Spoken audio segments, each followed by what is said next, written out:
আজ আমি করতে চলেছি ওয়ান হাউস চ্যালেঞ্জ। হ্যাঁ, তোমরা ঠিকই শুনেছো, আমি শুধুমাত্র একটা ঘরই লুট করতে পারবো, আর সেই ঘরের ভিতরে আমি যেই গান পাবো, যেই জিনিস পাবো, যে লুট পাবো, সেই লুট দিয়ে আমাদের সম্পূর্ণ গেম খেলতে হবে, আর সেই গেমটাকে বুইয়াও করতে হবে। হ্যাঁ, যদি আমি সেই ঘরে শুধুমাত্র একটা ম্যাক 10 গান পাই, তাছাড়া যদি আর কোনো এমো অথবা আর কোনো জিনিস না থাকে, তাহলে আমাকে শুধুমাত্র সেই ম্যাক 10 চালাতে হবে, আর সেই ম্যাক 10 চালিয়ে আমাকে সেই ম্যাচটা বুইয়াও করতে হবে। তোমাদের হয়তো এই চ্যালেঞ্জটা অনেক সহজ মনে হইতাছে, কেননা পিক অথবা ফ্যাক্টরির মতন জায়গা থেকে আমরা লুট করে খুব ইজিলি ম্যাচ বুইয়া করতে পারবো। কিন্তু দেখো, ফ্যাক্টরি অথবা পিক এগুলো কিন্তু শুধুমাত্র একটা ঘর না, এগুলো কিন্তু বিশাল বড় একটা এরিয়া, আর এত বড় এরিয়া থেকে আমরা লুট করতে পারবো না। আমরা শুধুমাত্র ছোটখাটো ঘরগুলো লুট করতে পারবো। এই ঘর থেকে যে লুট পাবো, সেই লুট দিয়ে আমাদের সম্পূর্ণ গেম খেলে ম্যাচটাকে বুইয়াও করতে হবে। এখন আমাদের এটাই দেখতে হবে আমাদের কয়টা ম্যাচ খেলা লাগবে একটা ম্যাচ বুইয়া করার জন্য। ম্যাচ তো স্টার্ট করে দিছি, কিন্তু আমি বুঝতে পারতেছি না আমি কোন ঘরে ল্যান্ডিং করব। ওকে, তো আমি বুঝে গেছি আমাকে কোন জায়গায় ল্যান্ডিং করা উচিত। হ্যাঁ গাইস, পিকের সাইডে যে সিমেন্ট হাউস আছে সেটা কিন্তু একটু বড় সড়ো আছে, আর এখানে মনে হয় লুটও অনেক ভালো পাওয়া যায়। শুধু ভালো একটা লং রেঞ্জের গান আর ভালো একটা শর্ট রেঞ্জের গান পেলে আমার হয়ে যাবে। আর এখন তোমরা বলতে পারো যে ভাই, শুধুমাত্র লুট করে তুমি জোন সার্ভাইভ করেও ম্যাচ বুইয়া করতে পারবা, কিন্তু গাইস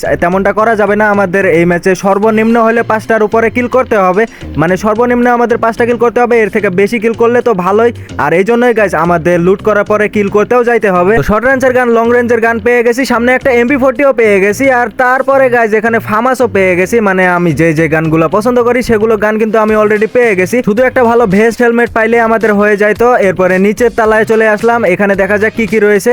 এখানেও তেমন একটা কিছু নাই, শুধুমাত্র এমও পাইতাছি। আর গাইস এগুলোই হচ্ছে আমাদের লুট। এই লুট নিয়ে আমাদের এখন এই ম্যাচটা বুইয়া করতে হবে। আমি স্ক্যানারের মধ্যে দেখলাম এখানে 5-6টার মতন এনিমি আছে, কিন্তু একটা এনিমিরও সামনে দেখতে পারতাছি না, যেহেতু আমার কাছেই একটা এনিমি আছে। ওই দেখো ভাই, পাথরের উপরে ওইটা থার্ড পার্টি করতেছে। আমি কিন্তু এখান থেকে থার্ড পার্টি করে এটারে মাইরা দিছি। তো প্রথম কিল করার পরে আমি যাইতেছিলাম, আমি তখনই দেখলাম পিছন থেকে ধাপ করে কে যেন আমার উপরে আক্রমণ করে মাইরাই দিল। আমি দেখতেই পারি নাই, যেহেতু আমি মরে গেছি। এখন আমাকে আমার ডেড বডিতে ল্যান্ডিং করতে হবে, আর শুধুমাত্র আমি ডেড বডি থেকে যেই জিনিসগুলো পাবো, এখন এটাও বলতে পারতাছি না যে এনিমি আমার জন্য কিছু রাখছে কিনা। তারপরও দেখা যাক গাইস, এখানে কিন্তু মোটামুটি আমি ফার্মাস পেয়ে গেছি, মেডকিট পেয়ে গেছি, ম্যাক্স 7ও পেয়ে গেছি, কিন্তু ম্যাক্স 7-এর মধ্যে এমও নাই। এমোগুলো কিন্তু সবকটা এনিমি নিয়ে গেছে।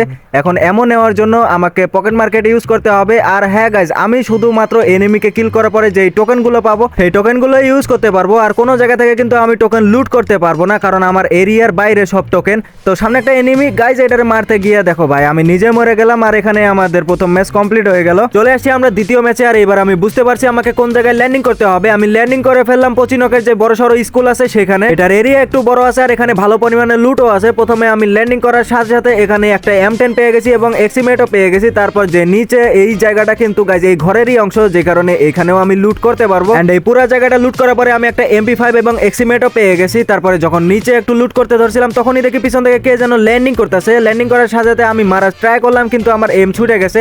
তারপর ক্যারেক্টার অন করে যখনই মারতে ধরছি, তখন দেখি পিছনে আরো একটা এনিমি। ফাইটিং বাদ দিয়ে আগে আমাকে কাভারে যাইতে হবে, না হলে কিন্তু পিছনে একটা মাইরা দিতে পারে। আর আমার ক্যারেক্টারে দেখতাছি ড্যামেজ খাইতেছে। লোকেশন যেহেতু পাইছি, এনিমিটা আসার সাথে সাথে দেখা যাক গাইস এটারে মারতে পারি কিনা। এন্ড আমার মনে হয় দেখে না, এটা আমি কিন্তু এটারে মাইরা দিছি। এখন পিছনেরটা বাকি আছে। এনিমিটা হয়তো এখনো জানে না আমি কোন জায়গায় আছি, আমার দেখে নাই। এই টাইমে কিন্তু এটারও MP5 এর জাতা দিয়ে আমাদের 2 নাম্বার কিলো কনফার্ম করে ফেলছি। আর আমার এইচপি কিন্তু একদমই নাই, যেহেতু আমি এখান থেকে কয়েকটা মেডকিট পাইছি, মাত্র 5টা মেডকিট। এই 5টা মেডকিট করা শুরু করে দিছি, আর একটা ডেড বডি কিন্তু আমার এরিয়ার মধ্যে পড়ছে, যে কারণে এই ডেড বডিটা লুট করে ফেললাম। এই টাইমে একটা এনিমি দেখি রিভাইভাল পয়েন্টে বইছে, আর একটা এনিমি ল্যান্ডিং করতেছে। এখন কিন্তু আমি চিপার মধ্যে পড়তে পারি, কিন্তু এনিমিটা দেখো গাড়িতে চড়ে পালানো ট্রাই করতেছে।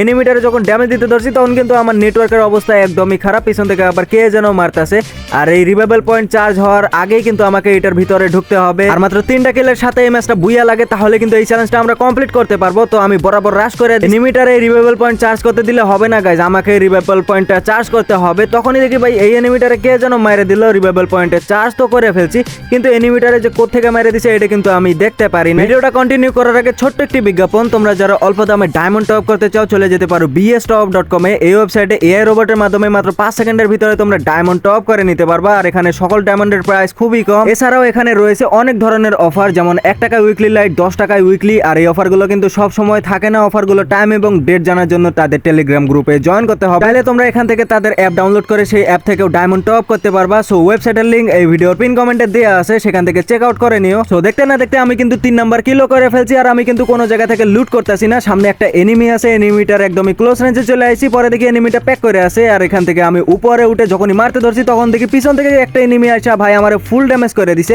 এন্ড এটারে মারার আগে গাইজ আমাকে একটু হিল বাড়াইতে হবে, না হলে কিন্তু এনিমিটা হালকা একটু গুলি করলে আমি মরে যাবো। কিট করা শেষে বের হয়ে এনিমিটারে খুব ইজিলি মারে দিয়ে আমাদের 5 নাম্বার কিলো কনফার্ম করে ফেলছি। এখন আমার কাছে দেখতেছি একটা অ্যামো নাই, মাত্র 25টা অ্যামো আছে। এই কারণে আমি ঘরের ভিতরে এসে এখান থেকে একটা পকেট মার্কেট থেকে রিসাপ্লাই বক্স কিনে নিলাম। রিসাপ্লাই বক্স আমি লুট করতে পারবো, কেননা গাইজ এটা আমারই একটা অংশ, মানে আমার পকেটে অটোমেটিক আসিল। আর আমি যে টোকেনগুলো পাইছিলাম এনিমিকে কিল করার পরে ওগুলোও কিন্তু অটোমেটিক আমার কাছে চলে আসছে। আমি কিন্তু কোনো জায়গা থেকে লুট করি নাই, যে কারণে এগুলো আমি ইউজ করতে পারবো। সো এরপরে কিন্তু আমি চলে আসছি পচিনকে। আর এখানে আসার পরে দেখি দুটো এনিমি ফাইট করতেছিল। আমি মাঝখান দিয়ে থার্ড পার্টি করা শুরু করে দিছি। একটা এনিমিরে আরেকটা এনিমি মাইরা দিছে। আমার মনে হয় দেখে নাই, আমি ভাবছিলাম গাইজ আমার হয়তো দেখে নাই, কিন্তু আমার দেখে অলরেডি মাইরাই দিছে। তারপরে আমি আবারও এখানেই ল্যান্ডিং করতেছি। আর ল্যান্ডিং করার পরে দেখি ছাদের উপরে একটা এনিমি বসে আছে, এটার হয়তো নেটওয়ার্ক চলে গেছে। এখন আমার ডেড বডি লুট করার আগে এই এনিমিটারে মাইরা দিতে হবে, না হলে কিন্তু লুট করার সময় আমার মাইরা দিতে পারে। আর এনিমিটারে অবশেষে খুঁজেও পাইছি, এনিমিটারে মারার চেষ্টা, দেখা যাক পারি কিনা। আর অবশেষে কিন্তু এটারে মাইরা দিছি। আর আমি কিন্তু কোনো জায়গা থেকে কোনো লুট করি নাই। এখন আমি আমার ডেড বডি থেকে লুট করব। আমার ডেড বডিতে আসার পরে দেখি এখানে সবকিছুই ঠিকঠাক আছে, এনিমিরা কিন্তু এখানে তেমন কোনো লুট করে নাই। আর আমি লুট করতে করতে কে যেন ভাই পিছন থেকে আবার আমারে মাইরা দিছে। যেহেতু আমি রিভাইভাল পয়েন্ট চার্জ করছিলাম, এই কারণে আমি আবারও রিভাইভ পেয়ে গেছি। আর আবারও আমি আমার ডেড বডিতে চলে আসছি, আর এখান থেকে কোনো মতো লুট করা শুরু করে দিছি। এবার যাতে না মাইরা দিলেই হয়েছে, কিন্তু এখানে আর একটা এনিমিও নাই। এনিমিটা হয়তো সেফ জোনে চলে গেছে, আর আমাকে তাড়াতাড়ি লুট করে আমাকেও সেফ জোনে যাইতে হবে। আর আমার কাছে কিন্তু রিভাইভাল আর কোনো চান্সই নাই, 2টা চান্স আছিল, 2টা চান্সই কিন্তু শেষ করে ফেলছি। এবার মরে গেলে ডাইরেক্ট শেষ হয়ে যাব।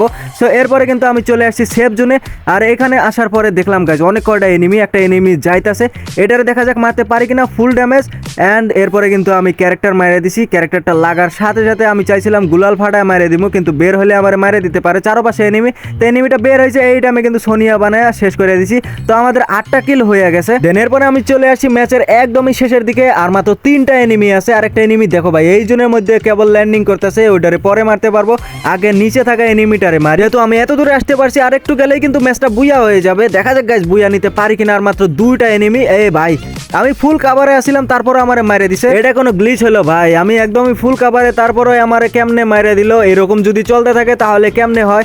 তো এরপরে কিন্তু আমি 3 নাম্বার ম্যাচও স্টার্ট করে দিছি। এই ম্যাচে আমি ল্যান্ডিং করতেছি পিকের সিমেন্ট হাউসে, আর আমার সাথে সাথে কিন্তু আরো 2-3টা এনিমি ল্যান্ডিং করতেছে। ল্যান্ডিং করার পরে পিছনে তাকায় দেখি একটা এনিমি, আর এনিমিটারে দেখার সাথে সাথে গুলাল ফেলাই দিছি, কিন্তু ততক্ষণে আমার ফুল ড্যামেজ দিয়ে দিছে, মানে অর্ধেক ড্যামেজ দিয়ে দিছে। তারপরে আমি ক্যারেক্টার ছাড়ছি, এবার লোকেশন বরাবর আমি গিয়ে একটা রাশ করে দিই, কিন্তু এনিমিটা নিচে নেমে গেছে। আর নিচ থেকে মেডকিট করে উপরে উঠবো, এটা আমি কিন্তু উপরে উঠবো না। ততক্ষণে আমাকে ভালো একটা শর্ট রেঞ্জের গান লুট করতে হবে, কিন্তু লুট করার আগে আমি এখানে দরজায় দাঁড়ায় থাকি, কেননা যখন তখন উপরে উঠতে পারে। এখন কিন্তু আর লোকেশন পাইতেছি না। আর যখনই আমি এখানে লুট করতেছিলাম তখনই কিন্তু দেখো ভাই উকং হয়ে চলে আসছে। ওই মনে করছে আমি দেখি নাই, কিন্তু আমি সবই দেখতেছি। রাশ করতে আয়, কিন্তু ওই রাশ করতে আসতেছে না, উকং হয়ে আসে। তারপরে আমি ভাবলাম যে আমি নিজেই বের হয়ে মারে দেই। পরে একটা হেডশট মারছি ভাই, 45-এর ড্যামেজ খাইছে। তারপরে ফুল রাশ করে দিছি, ফুল ড্যামেজ দিয়ে দিছি। এবার যে করে হোক এটারে মারে দিতে হবে। আর পিছন থেকে আরো বেশি ড্যামেজ দিয়ে দিছি, তাও মরতেছে না ভাই, গন্ডারের চামড়া। এরপরে কিন্তু ফাইনালি এটারে মারে দিয়ে আমাদের প্রথম কিল কনফার্ম করে ফেলতেন। আমি পুরা ঘর লুট করতেছিলাম, আর লুট করতে করতে হঠাৎই সেই এনিমিটা আবারও ল্যান্ডিং করে ফেলছে। এই এনিমিটারে গাইস কতক্ষণ ধরে মারছিলাম, এবার আবারও এর পিছনে আমার পরিশ্রম করতে হবে। আবারও হালকা একটু ড্যামেজ, তারপরে আবারও পালায়া গেছে, দেন একবারে নিচে চলে গেছে। এখন আমি ভাবতেছি এদিক দিয়ে নিচে যাই, এনিমিটা আবার উপরে উঠতে পারে। আর দেখো ভাই ওই কিন্তু উপরেই যাইতেছে, নিচে নেমে মনে হয় ভুল করছি। এবার দেখা যাক গাইস এইটারে আমি কতক্ষণে মারতে পারি। এনিমিটা ভাই খুব জ্বালাতন করতেছে। আর দেখো কই জানি চলে গেল ভাই, এবার আর লোকেশনই পাইতাছি না। ফাইনালি কিন্তু আমি লোকেশন পেয়ে গেছি, এদিক দিয়ে দৌড় মারছে, আর আমারে দেখে নাই ভাই। এইটা আমি কিন্তু পিছন থেকে ড্যামেজ দেওয়ার চেষ্টা, ফাইনালি কিন্তু হেডশট দিয়ে ভাই 2বারের মতন মাইরা দিছি। আর এইবার কিন্তু আর চান্সই পাইবো না রিভাইভের। আর ফাইনালি কিন্তু আমাদের 2 নাম্বার কিলো কনফার্ম হয়ে গেছে। আর মাত্র 3টা কিলের সাথে এই ম্যাচটা বুইয়া করতে হবে। আর আমার কাছে যে জিনিসগুলো দেখতে পারতেছো এগুলো কিন্তু আমাদের সম্পূর্ণ লুট, শুধুমাত্র 3 লেভেলের একটা ভেস পাইলেই হয়ে যাইতো, কিন্তু কোনো ব্যাপার না গাইস, এগুলো দিয়ে হয়ে যাবে। তো এরপরে কিন্তু আমি চলে আসছি পিকের রিভাইভাল পয়েন্টে। এখানে একটা এনিমি চার্জ করতেছিল, তখনই কিন্তু আমি ওরে চার্জ করে দিছি। এখানে বসে আমি একটু মেড মেডকিট করা শুরু করে দিছি, তারপরে হঠাৎই দেখি কে যেন আমার গায়ের উপরে নেরো ক্যারেক্টার মাইরে দিছে। আমি তো দেখে ভাই আতঙ্কের মধ্যে পড়ে গেছি। এনিমিটা হয়তো একদম ক্লোজ রেঞ্জে আছে, কিন্তু এনিমিটারে আমি দেখতেই পারতেছি না। তারপরে আমি এখানে প্যাক করে নিলাম কোনো রিস্ক ছাড়াই। তারপর দেখলাম ভাই আমি সফলভাবে রিভাইভাল পয়েন্ট চার্জ করতে পারছি, কিন্তু এনিমিটা রাশি করতে আসে না। এনিমিটা হয়তো একটু দূরে আছে। তারপর বের হওয়ার পরে দেখি এনিমিটা আসলে অনেক দূরে আছে, কিন্তু মেডকিট করতে করতে হঠাৎই পিছন থেকে একটা এনিমি থার্ড পার্টি করে আমাকে মেরে দিল। আর পিকে আসলে থার্ড পার্টি শিকার তো হইতে হবে, যেহেতু আমি রিভাইভাল পয়েন্ট চার্জ করছি এবং আরেকটা রিভাইভাল চান্স আছে, যে কারণে আমি আবারও ল্যান্ডিং করলাম। আর ল্যান্ডিং করার পরে ভাবলাম আগে এটারে মারে দিতে হবে, না হলে লুট করার সময় আমাদের ভেজাল করতে পারে। তারপরে কিন্তু আমি ক্যারেক্টার ছাইরা কোনো মতন এটারে মারে দিয়ে আমার ডেড বডিতে গেলা যাক আমাদের সম্পূর্ণ লুট এখানে আছে কিনা। ফাইনালি কিন্তু এখানে সম্পূর্ণ লুটই আছে, কোনো এনিমি আমার ডেড বডি থেকে লুট করে নাই। লুট শেষ করার পরে আমি যাইতেছিলাম, আর তখনই দেখি পিছন থেকে কে যেন আমার ফুল ড্যামেজ দিয়ে দেয়। সামনে একটা গাড়ি আসিল, আর এই গাড়ি নিয়ে আমি চলে যাই রিভাইভাল পয়েন্ট চার্জ করতে, যেহেতু আমার কাছে একটা রিভাইভাল চান্স আছে। আরেকটা চান্স নিলে কিরকম হয়। আর এরপরে কিন্তু আমি নিচে একটা এই জিনিসটা পাই, এটা কিন্তু ফাটাইতে পারবো, কারণ এটা আমি লুট করলাম না, এটা আমি ফাটাইলাম অটোমেটিক কিন্তু আমার কাছে চলে আসছে। তারপরে আমার কাছে মেডকিটের একটু সমস্যা ছিল, মানে মেডকিটের সংকট আছিল, তাই এখান থেকে লুট করে নিলাম। এরপরে আমি চলে আসছি ম্যাচের একদমই শেষের দিকে। জোন কিন্তু অনেক ছোট হয়ে গেছে, আর এই ম্যাচে কিন্তু মাত্র 12টা এনিমি অ্যালাইভ আছে। ব্রিজের উপরে আমি গাড়ি চালাইতেছিলাম, আর তখনই দেখি সামনে গুলাল ফালানি, এখানে নিশ্চয়ই এনিমি আছে। আগে গুলালটা ফাটাই দিতে হবে। কে যেন নেরো ক্যারেক্টার মাইরে আমার উপকার করলো। তারপরে কোনো মতন এটারে মাইরে দিয়ে 5 নাম্বার কিল তো করে ফেলছি। আরো একটা এনিমি ল্যান্ডিং করতেছে, আর এইটারে কোনো মতন হেডশট দিয়ে আমাদের 6 নাম্বার কিলও কনফার্ম করে ফেলছি। আর এই দুইটা এনিমি কিন্তু আবারও ল্যান্ডিং করছে। একটা এনিমি কেবলই ল্যান্ডিং করছে, আর একটা এনিমি কিন্তু ল্যান্ডিং করতেছে। আর তখনই কিন্তু আমি ক্যারেক্টার ছাইরা দিছি। ক্যারেক্টার ছাইরা দিকে ভাই একটা এনিমি ক্লোজে আছে, আর একটা এনিমি কিন্তু একটু দূরে আছে। আমি মেডকিট করতেছিলাম, এই টাইমে রাশ করে দিছে। দেখা যাক গাইজ এটারে মারতে পারি কিনা। এবার যে করে হোক এই ম্যাচটা আমাদের বুইয়া করতে হবে। আর ফাইনালি কিন্তু এটারে কোনো মতন যাইতে গাইজ এটারে মাইরে দিছি। আবার কে যেন আবার ক্যারেক্টার মারছে, আগে আমাকে কাভারে যাইতে হবে। এখানে বেশি পাকনামি করা যাবে না, যেহেতু আমি কিলের টার্গেটটা কমপ্লিট করে ফেলছি, তার সাথে ম্যাচের শেষের দিকে চলে আসছি। এখন কোনোভাবে আমাকে মরা যাবে না, এই ম্যাচটা যে করে হোক আমাকে বুইয়া করতেই হবে। এরপরে দেখি ম্যাচে আর মাত্র 4টা এনিমি অ্যালাইভ আছে। তখন আমি বুক ফোলায় রাস্তা দিয়ে হাইটে যাইতেছিলাম, তখনই ভাই পিছন থেকে কে যেন আমার ফুল ড্যামেজ দেয়, আবার কে যেন ভাই পিছন থেকে মারতেছে। একদমই ক্লোজ রেঞ্জে এনিমি আছে, এই এনিমিটা আমার মারে দিতে পারে, এই কারণে আমি নেরো ক্যারেক্টার অন করলাম। পরে দেখি এনিমিটা পালায় গেছে। যাক গাইজ একটু ভালো হয়েছে, এনিমিটা মনে করছে আমি প্রো প্লেয়ার। এখন আমি এই গুলাল থেকে বের হলে কোন দিক দিয়ে যে মারা দেয় ভাই কিছু তো বলতে পারি না। পরে দেখি ক্যারেক্টার মারছে কে যেন, আর কে যেন ভাই পিছন থেকে সামন থেকে মারা শুরু করে দিছে, আমার মাইরাই দিছে। কিন্তু আমার কাছে রিভাইভাল একটা চান্স আছিল, আর সেই চান্সটাও আমি শেষ করে ফেললাম। এইবার আমাকে মরা যাবে না, যে কারণে আমি কোনো রিস্ক ছাড়াই উপর থেকে নিচে নেমে গেলাম। উপরে এখন যেই এনিমি আছে সেই এনিমি নিশ্চিত মরবো, কারণ ভাই উপরে থাকলে কিন্তু থার্ড পার্টি হয়, ডান সাইডে বাম সাইডে, এদিকে আসলে আমি থার্ড পার্টি করে দেবো। তো এখন আমাকে যাইতে হবে আগে সেফ জোনে, আর এই জোনের মধ্যে এইচপি কিন্তু কাটতেছে, আমার কাছে মেডকিটও নাই। তো আমি কোনো মতন গাইজ এই 6টা মেডকিট নিয়ে চলে আসলাম সেফ জোনে। আর এখানে আসার পরে দেখি আর মাত্র 2টা এনিমি অ্যালাইভ আছে, ওরা ফাইট করুক, আর যেই বাইচা থাকবো তারে আমি মারে দিয়ে এই ম্যাচটা বুইয়া করার ট্রাই করবো। কিন্তু দেখা যায় গাইজ এরা তো মারামারি করতেছে না। ওই দেখো একটা এনিমি কিন্তু আরেকটারে মারতেছে, মাইরাও দিছে গাইজ। লাস্ট এই একটা এনিমি বাইচা আছে, আর এটার উপরে আমি নেরো ক্যারেক্টার মাইরা দেখা যায় গাইজ এর লোকেশন আমি পাই কিনা। তো লোকেশন তো আমি পেয়ে গেছি, এখন আস্তে আস্তে এটার উপরে রাশ করে দিতে হবে। এনিমিটা কি আমার দেখছে কিনা তা নিয়ে আমি সন্দেহের মধ্যে আছি। আমার কাছে শুধুমাত্র একটা ম্যাকটেন আছে, এই ম্যাকটেন দিয়ে আমি কি পারবো গাইজ এই ম্যাচটা বুইয়া করতে। আর এনিমিটা দেখো কোন জায়গায় যাইতেছে, এনিমিটা দেখাই নাই, আমি পিছনে আছি। চলো গাইজ এবার সময় হয়ে গেছে এই ম্যাচটা বুইয়া করার। এনিমিটার একদমই ক্লোজ রেঞ্জে চলে আসছি, বের হওয়ার সাথে সাথে কোনো মতন হেডশট দিয়া ভাই এই ম্যাচটা বুইয়া করে ফেলছি। আর একটু হলে কিন্তু আমার বুইয়া মিস হয়ে যাইতো।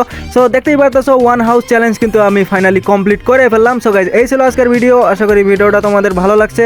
যদি ভালো লেগে থাকে তাহলে একটা লাইক করে দিও, আর চ্যানেলে নতুন হয়ে থাকলে চ্যানেলটা সাবস্ক্রাইব করে পাশে থাকা বেল নোটিফিকেশনটা অল করে দিও। দেখার জন্য নতুন কোনো ভিডিওতে, ততক্ষণ সবাই ভালো থেকো, সুস্থ থেকো এবং নিজেদের যত্ন নিও। আল্লাহ হাফেজ।